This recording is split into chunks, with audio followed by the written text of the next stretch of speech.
এতিয়া নখোৱা উৎসৱৰ বতৰ আঘোণৰ পথাৰত সোণগুটি চপোৱাৰ পিছত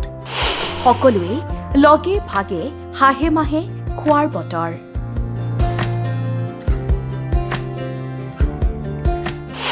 গীতে মাতে নৃত্যৰে বিভিন্ন প্ৰান্তত ৰাজ্যৰ নখোৱা উৎসৱ সমন্বয় সম্প্ৰীতিৰ চানিকিৰে দলগাঁৱত নখোৱা পৰ্ব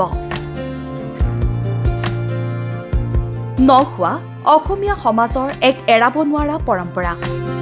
আধুনিকতাই সমাজ ব্যৱস্থাৰ বহু পৰম্পৰাক হ্ৰাস কৰিলেও দলগাঁৱত নখোৱা পৰম্পৰা আজিও অটুট আছে গীতে মাতে নৃত্যৰে মুখৰিত হয় দলগাঁৱৰ চৌপাশ বিগত কেইবাবছৰ ধৰি দলগাঁৱৰ নখোৱা উৎসৱে বহন কৰি আহিছে সমন্বয় সম্প্ৰীতিৰ চানেকি সমাজৰ বিভিন্ন জাতি ধৰ্মৰ লোকৰ সমাগমেৰে পুৱাৰে পৰা আৰম্ভ হয় পৰম্পৰাগত ৰন্ধন প্ৰক্ৰিয়া হাঁহ ছাগলী মাংস ঔটেঙাৰে ৰৌ বৰালিৰ মাছৰ জোল পুৰা গৰৈ মাছৰ পিটিকা আলু বেঙেনা পিটিকা আদি বিভিন্ন ব্যঞ্জনেৰে মিলিজুলি পুৱাৰে পৰা সকলোৱে ব্যস্ত হৈ পৰিছে নখোৱাৰ পূৰ্বে দিনৰ ভাগত জ্যেষ্ঠ আৰু কনিষ্ঠসকলৰ উপস্থিতিত অনুষ্ঠিত হয় অন্তৰংগ আলাপ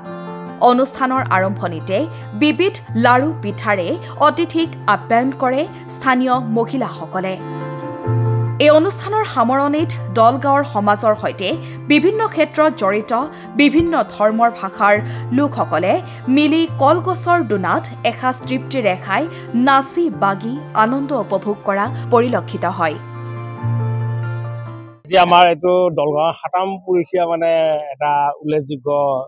দিন তাৰমানে কি নখোৱা এই পৰ্বটো আজি ছবছৰ ধৰি আমাৰ দলগাঁৱৰ প্ৰতিষ্ঠিত ব্যক্তি কুলেন হাজৰিকাদেৱে তেওঁৰ উদ্যোক্তাত এইটো অনুষ্ঠান চলিছে এই অনুষ্ঠানত বিভিন্ন অঞ্চলৰ মঙলদৈৰ পৰা ৰৌতাৰ পৰা ঢেকিয়াজুলি তেজপুৰ আদি কৰি বিভিন্ন বিশিষ্ট লোকসকলৰ সৈতে আমি ইয়াতে এটা জাতি জনগোষ্ঠী সকলো মিলি এটা নখোৱা পৰম্পৰা আমি অব্যাহত ৰাখিছোঁ আৰু তেখেতে যিটো অনুষ্ঠান আজি কৰিছে ইয়াত আচলতে আমি সকলোৱে একদম ৱেইট কৰি থাকোঁ যে এই দিনটো কেতিয়া আহে আচলতে ভাল লাগে গোটেই জাতি ধৰ্ম বৰ্ণ নিৰ্বিশেষে গোটেইবিলাকে ইয়াতে আহি পেলাই সম্প্ৰীতিৰে এটা মিলাপ্ৰীতি ভোজ খায় এই ভোজত আজি আচলতে মাছে মাংসই দালি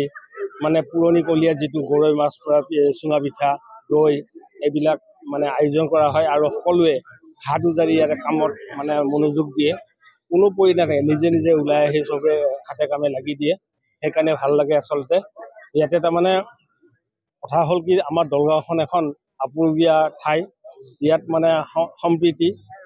অসমক এটা উদাহৰণস্বৰূপে আমি দাঙি ধৰিব পাৰোঁ যে দলগাঁৱৰ দৰে এখন ঠাইত এনেকুৱা ধৰণৰ অনুষ্ঠানবিলাক আমি সদায় অনুষ্ঠিত কৰোঁ আৰু যাৰ দ্বাৰা নেকি আমাৰ অসমৰ সংস্কৃতি আমি বজাই ৰাখিব পাৰোঁ ধন্যবাদ